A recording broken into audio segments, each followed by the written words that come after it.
आज तक रेडियो सुनता है सारा जहां।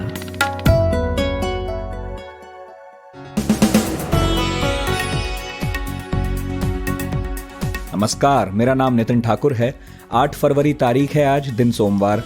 दिल्ली एनसीआर में आज धूप निकली तो सर्दी का प्रकोप थोड़ा सा कम रहा, लेकिन संसद में खूब गर्मागर्मी रही। उस पर तो बात होगी ही। साथ ही आज की इवनिंग न्यूज पॉडकास्ट दिन भर में जानेंगे कि फिलहाल चमोली में हालात कैसे बने हुए हैं। इसके बाद इंटरनेट के मामले में पुरुषों और महिलाओं के बीच असमानता पर कुछ इंटरेस्टिंग आंकड़े हैं, वो भी बताऊंगा। और लास्ट में इंडिया इंग्लैंड टेस्ट पर बात होगी जो बहुत इंटरेस्टिंग हो चला है। लेकिन पहले हेडलाइन सुनते हैं प्रतीक वाघमारे से।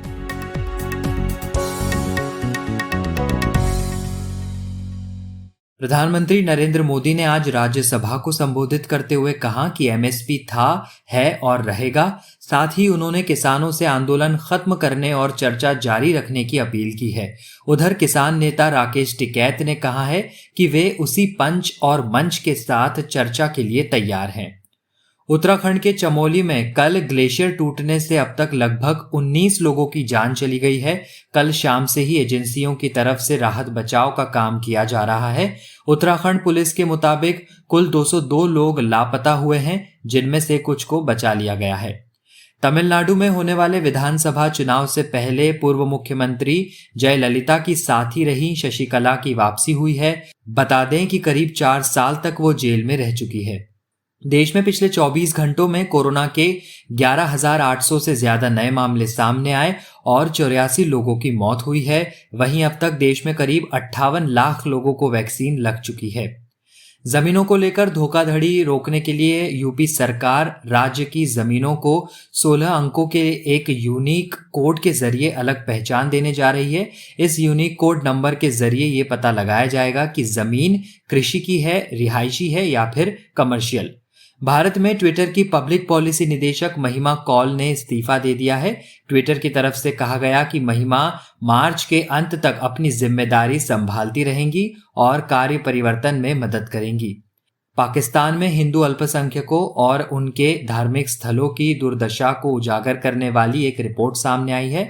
डॉक्टर शोएब सडल आयोग ने सुप्रीम कोर्ट को अपनी 7वीं रिपोर्ट सौंपी है, जिसमें कहा गया है कि देश में हिंदू धर्म के प्रमुख स्थलों की हालत निराशाजनक है। और चेन्नई में भारत और इंग्लैंड के बीच खेले जा रहे टेस्ट मैच के चौथे दिन इंग्लैंड की टीम दूसरी पारी में 178 रन पर सिमट गई। उधर 420 रन के लक्ष्य का पीछा करने उतरी भारतीय टीम ने खेल की समाप्ति तक 1 विकेट के नुकसान पर 39 रन बना लिए थे। भारत को ये टेस्ट जीतने के लिए कल 381 रनों की दरकार होगी।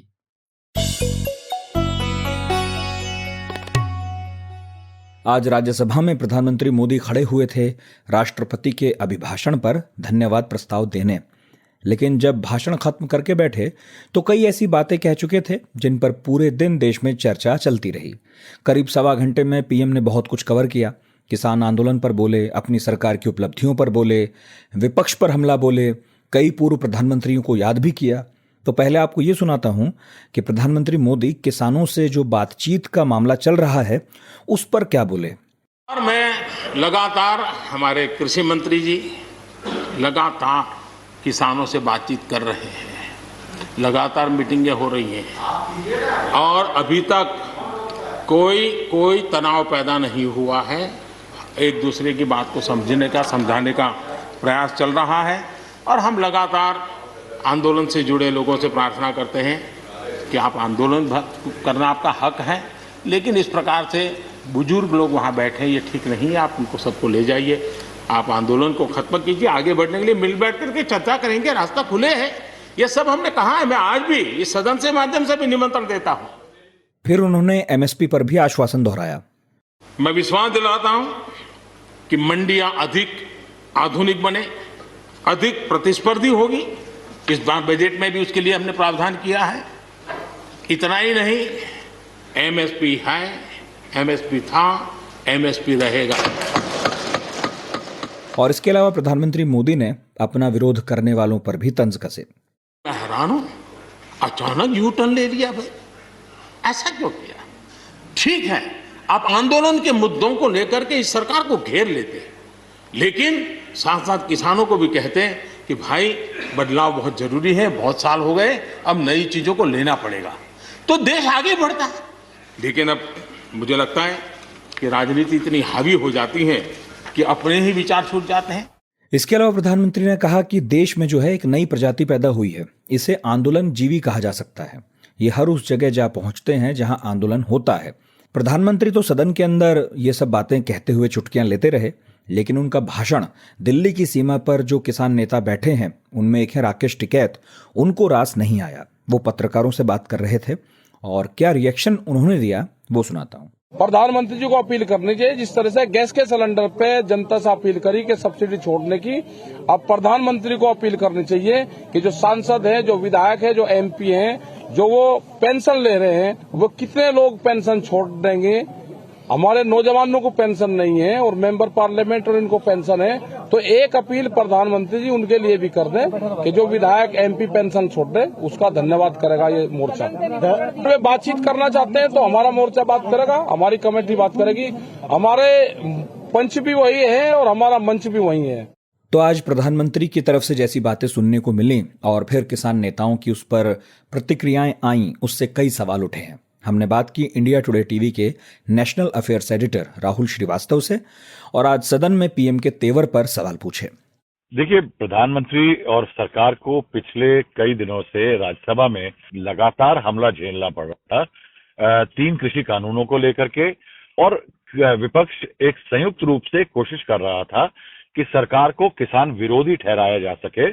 और इसके जवाब में आज प्रधानमंत्री का जो जवाब था, अगर सरकार का यह मानना रहा है कि किसान आंदोलन वो अगर राजनीतिक है, तो आज प्रधानमंत्री ने बहुत सारी, जिन्हें कहा जाता है राजनीतिक फॉल्ट लाइन, दरारों को एक्सपोज किया। अगर आप देखिए तो उन्होंने, प्रधानमंत्री ने एक तरफ कहा कि इस कानून की आज बुराई कर रहा है विपक्ष के तमाम नेता, लेकिन मनमोहन सिंह जैसे नेता अगर देखे जाए, शरद पवार का जिक्र किया और उन्होंने कहा कि इन सभी लोगों ने कृषि में रिफॉर्म्स को और जो मार्केट सिस्टम है किसानों की उपज के लिए, उनमें सुधार की बात कही थी, लेकिन आज वो राजनीतिक रूप से पलट गए हैं। उसके अलावा उनका जो आरोप था कि आंदोलन जीवी, जो उनका आरोप था वो, और उसके अलावा फॉरेन डिस्ट्रक्टिव आइडियोलॉजी, ये एक बहुत अहम बयान है। ये सरकार के उन बयानों के लाइन में है जिसमें सरकार ये बार बार कहती रही है कि इस, जैसे कृषि मंत्री ने कहा था कि किसान आंदोलन की आत्मा जो है वो भ्रष्ट हो चुकी है। सरकार के तमाम जो एक्शंस रहे, अगर उनको देखिए तो सरकार ने ये कहा है कि ये राजनीति द्वारा प्रेरित है, इसमें वाम दल घुसे हुए हैं। कुछ नेताओं का कह ये रहा कि नक्सली हैं, खालिस्तानी एलिमेंट का भी जिक्र आया। इसको अगर आप देखेंगे तो सरकार ने एक फॉल्ट लाइन चलाई कि किसान नेता नहीं, किसान को बरगलाया जा रहा है और उनकी आड़ में तमाम लोग इस आंदोलन को चला रहे हैं। ये एक फॉल्ट लाइन थी। दूसरी फॉल्ट लाइन जो प्रधानमंत्री ने चलाई वो बहुत अहम थी। उन्होंने कहा कि इस देश में करीब 50 करोड़ किसान ऐसे हैं जो कि सिर्फ 2 हेक्टेयर जमीन से नीचे के मालिक हैं, और प्रधानमंत्री ने कहा ना तो उन्हें बैंकों से लोन लेते हैं, ना उनको बिजली की सब्सिडी मिलती है, ना उनके पास ट्यूबवेल है, ना उनके पास तमाम सहूलतें हैं। वो लोग इस विरोध में नहीं है। उनका आशय था कि एक ही राज्य यानी पंजाब से, जहां जमीन की होल्डिंग जो है वो 3 हेक्टेयर तक की है, एवरेज लैंड होल्डिंग, वहां से प्रोटेस्ट ज्यादा चलाया जा रहा है। तो ये दूसरा फॉल्ट लाइन था।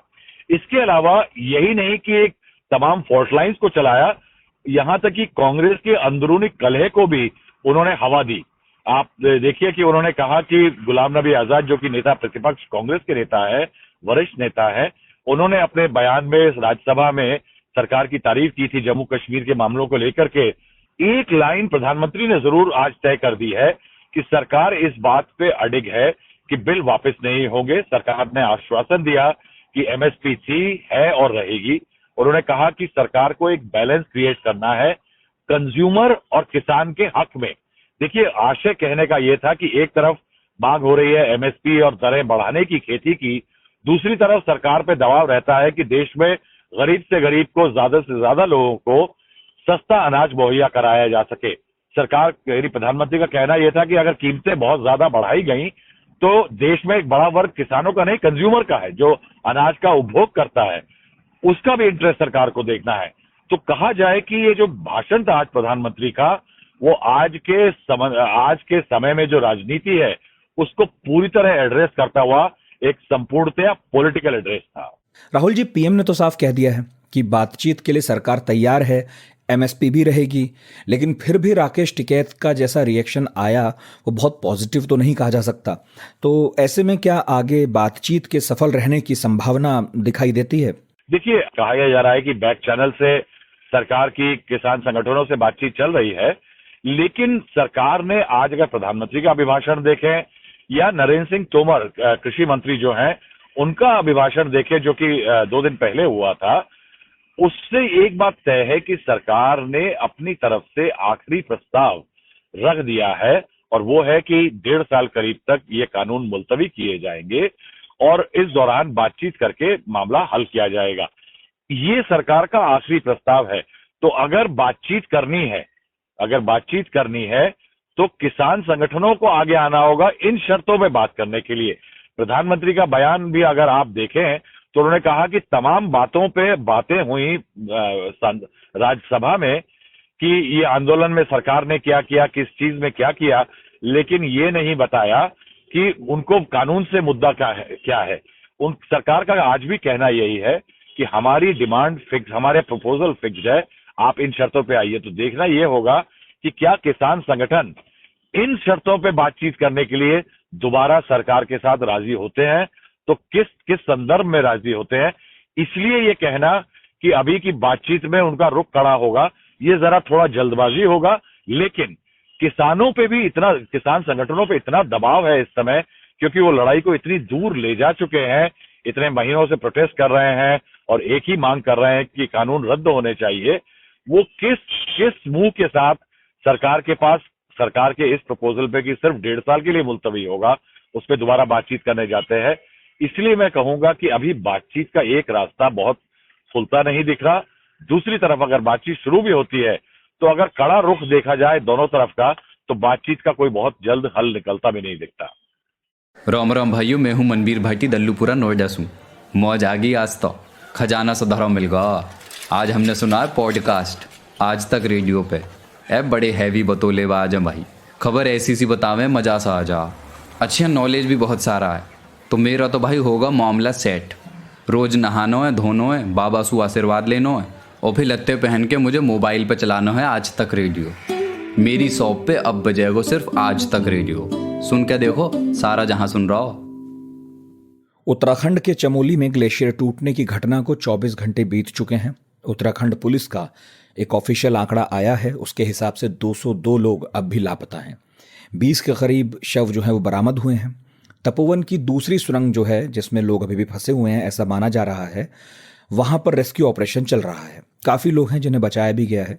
रेस्क्यू टीमें करीब 100 मीटर तक अंदर पहुंची हैं, ये अच्छी बात है, लेकिन क्योंकि दलदल काफ़ी है तो उसके चलते जो मिशन है उसमें परेशानी आ रही हैं। आज केंद्रीय मंत्री आर.के. सिंह भी घटनास्थल पर पहुंचे। कई हेल्पलाइन नंबर्स जारी भी हुए हैं। तो आज तक रेडियो रिपोर्टर हैं गौरव सावंत, वो उत्तराखंड में ही हैं और पूरे हालात पर नज़र बनाए हुए हैं। उन्हीं से हमने पूछा कि अब तक जो रेस्क्यू ऑपरेशन है चल रहा है उसका काम कैसा चल रहा है, क्या हो रहा है वहां पर। इस समय भारतीय सेना, भारत तिब्बत सीमा police, National Disaster Response Force और स्टेट डिजास्टर रिस्पांस फोर्स, ये चारों का एक साझा दल जो सुरंग है यहाँ पर तपोवन में, उसमें अगर कोई जीवित बचा है तो उन्हें जीवित बाहर निकालने का प्रयास कर रहे हैं। हालांकि अभी तक उन्हें सफलता नहीं मिल पाई है।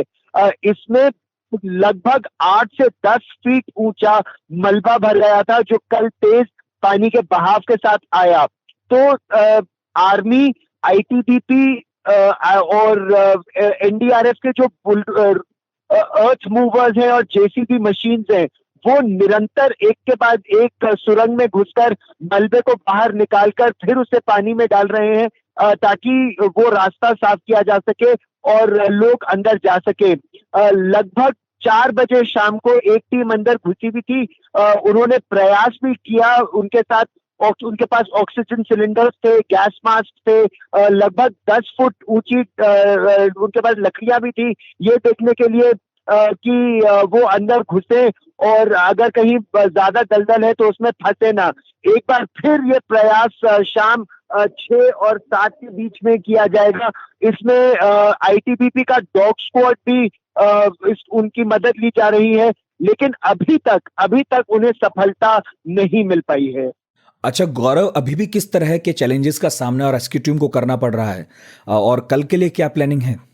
सबसे बड़ी चुनौती है ये समय के खिलाफ एक तरह से युद्ध है। It's a race against time to rescue people, क्योंकि अंदर लगभग 35 से 40 अलग अलग रिपोर्ट्स के मुताबिक 35 से 40 लोग अभी भी फंसे हो सकते हैं और 24 घंटे से ज्यादा हो गए हैं उन्हें सुरंग में फंसे हुए। उनके पास अंदर क्या कहीं से सांस लेने के लिए ऑक्सीजन आ रही है, नहीं आ रही है, इस पर अभी कोई सफाई नहीं है, स्थिति साफ नहीं है। क्या वो 8 फुट के आसपास अगर मलबा पड़ा है तो क्या वो किसी गाड़ी के ऊपर है, मलबे के ऊपर है, सांस लेने में सक्षम है या नहीं, ये सब अभी इन मुद्दों पर अभी क्लैरिटी नहीं है। और इसीलिए लगातार निरंतर इंडियन आर्मी, आईटीबीपी और एनडीआरएफ की टीम्स यहाँ पर 3 जेसीबी मशीन्स और अर्थ एक्सकवेटर्स लगे हैं, एक के बाद एक मशीन सुरंग से बाहर निकलती है तो दूसरी घुस जाती है, वो निकलती है तो तीसरी अंदर जाती है, ताकि समय बिल्कुल बर्बाद न हो। लेकिन उसके बावजूद वो अभी तक सुरंग के अंदर उस मुहाने तक नहीं पहुंच पाए हैं जहां से लोगों तक पहुंचा जा सके या उनका कुशल क्षेम जाना जा सके। अभी तक जो लोग अंदर फंसे हैं उनके बारे में कोई औपचारिक रूप से हमारे पास जानकारी नहीं है। जिन लोगों को निकालने की कोशिश की जा रही है, बहुत मुमकिन है कि सुरंग से कुछ लोग बेहोशी की हालत में निकलें क्योंकि काफी वक्त हो गया अंदर उन्हें। तो ऐसी स्थिति में क्या उपचार की व्यवस्था है वहां पर, क्योंकि हालत सामान्य तो है नहीं अभी वहां पर? उस सुरंग से महज 20 मीटर दूर सेना ने एक टेंट में ही इमरजेंसी अस्पताल खोला है। उसमें ये 6 बिस्तर हैं उस अस्पताल में।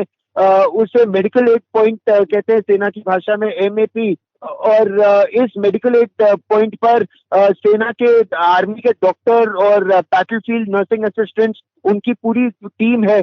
कोई माइनर प्रोसीजर करना हो, कोई फ्रैक्चर हो तो उनको यहाँ पर जल्दी से स्टेबलाइज किया जा सकता है।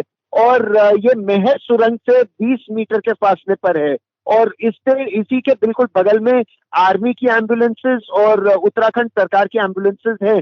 तो उनको फिर जोशीमठ के बड़े सैनिक अस्पताल में ले जाने की व्यवस्था है, लेकिन ये तभी सफल हो पाएगा अगर सुरंग के अंदर से लोगों को जल्द से जल्द निकाला जा सके। और उसके लिए एक प्रयास अभी थोड़ी ही देर में फिर होने वाला है, क्योंकि पिछले 2 प्रयासों में सफलता नहीं मिल पाई। डिजिटल डिवाइड, ये टर्म तो आपने सुना होगा। इसका मतलब है कि कुछ ऐसे लोग जिन्हें कंप्यूटर और इंटरनेट का एक्सेस है और कुछ ऐसे जिनकी पहुंच इन चीज़ों तक नहीं है। तो इनके बीच का जो अंतर है वो है डिजिटल डिवाइड। इसे थोड़ा सा और स्पेसिफिक करें और मामला जो है इंटरनेट तक लेकर जाएं तो उसे कहा जाएगा इनइक्वालिटी इन कनेक्टिविटी। तो भारत में जो है 45 करोड़ लोग हैं जिनके पास इंटरनेट का एक्सेस है, इनमें 26 करोड़ पुरुष हैं। तो सोचिए कि इसके कंपैरिजन में महिलाओं की संख्या कितनी होगी, लगभग आधी है।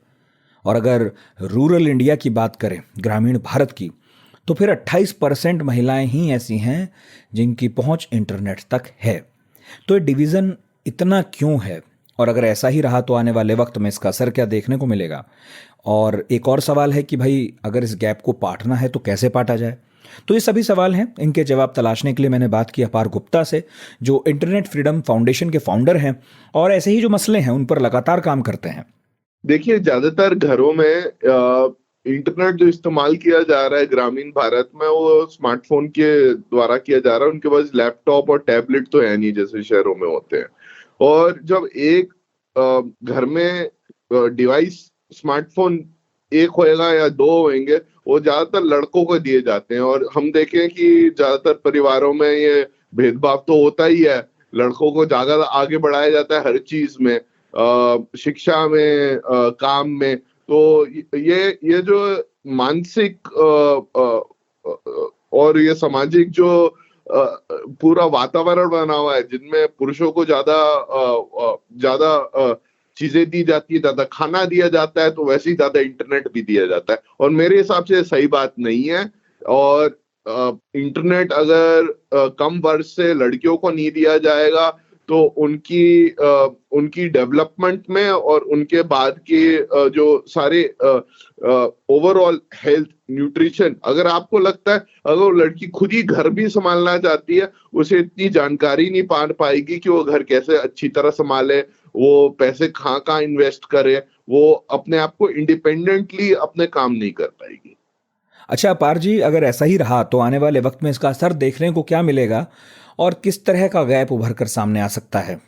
देखिए, जब महिलाओं को इंटरनेट एक्सेस नहीं मिलेगा कम उम्र से जैसे पुरुषों को मिल रहा है, तो उन पे बहुत एक गहरा प्रभाव पड़ेगा, जिनमें वो, क्योंकि हमारे पूरा देश जो है वो एक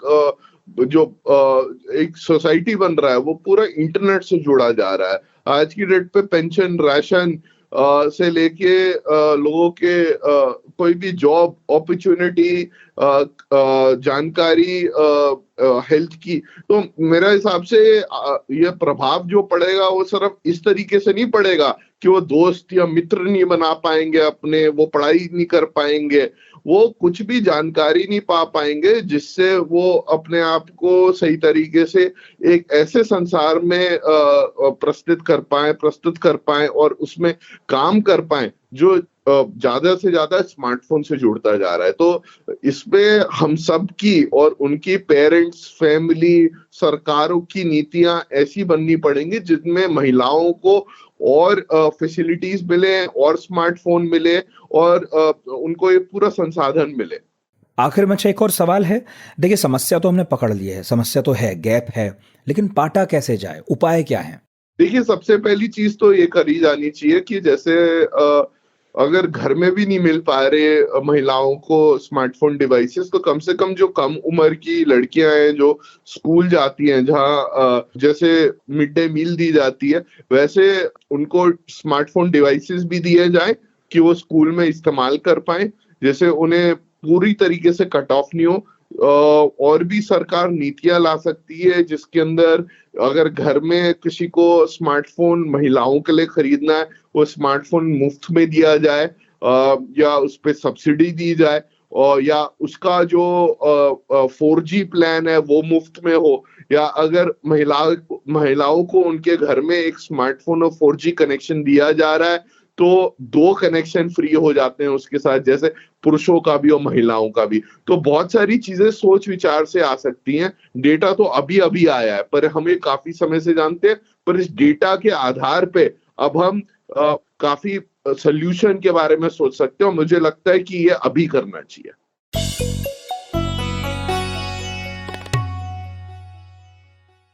और लास्ट में आपको लिए चलते हैं चेन्नई, जहां इंडिया और इंग्लैंड के बीच चल रहा टेस्ट मैच रोमांचक दौर में पहुंच गया है। कल मैच का लास्ट डे है और भारत को अब जीत के लिए 381 रन चाहिए, 381। इंग्लैंड भी चाहेगा कि भारत के जो बचे हुए विकेट हैं, 9 विकेट, उन्हें झटका जाए। तो आज चौथे दिन का जब खेल खत्म हुआ तो टीम इंडिया ने रोहित शर्मा का विकेट खो दिया था, 39 रन बना लिए हैं। सलामी बल्लेबाज शुभमन गिल 15 रन और चेतेश्वर पुजारा 12 रन के साथ अभी मोर्चा जो है संभाले हुए हैं। इससे पहले की अगर बात करूं तो आज भारतीय टीम 337 रनों पर सिमट गई थी पहली पारी में, तो इंग्लैंड को 241 रनों की बढ़त मिली थी। लेकिन दूसरी इनिंग में वो भी कुछ खास कर नहीं पाए, अश्विन के सामने ढह गए। 6 विकेट लिए अश्विन ने, तो 178 रन ही बनाए। तो आज के मैच के हाई पॉइंट्स क्या रहे? क्या 420 रनों का जो कुल टारगेट इंडिया की टीम को मिला था वो उसे पा सकेगी? सिडनी या ब्रिस्बेन वाला करिश्मा दोहरा पाएगी? इन्हीं सारे सवालों और संभावनाओं पर हमारे साथी हैं केशव और स्पोर्ट्स जर्नलिस्ट है मोहम्मद इकबाल, वो बातें कर रहे हैं। इकबाल, 2008 में चेन्नई में मैच हुआ था इंग्लैंड के साथ, उसमें भी भारत बड़े लक्ष्य का पीछा कर रही थी चौथी पारी में और तब जीत गई थी चेज करते हुए। क्या वही हमें देखने को मिल सकता है कल?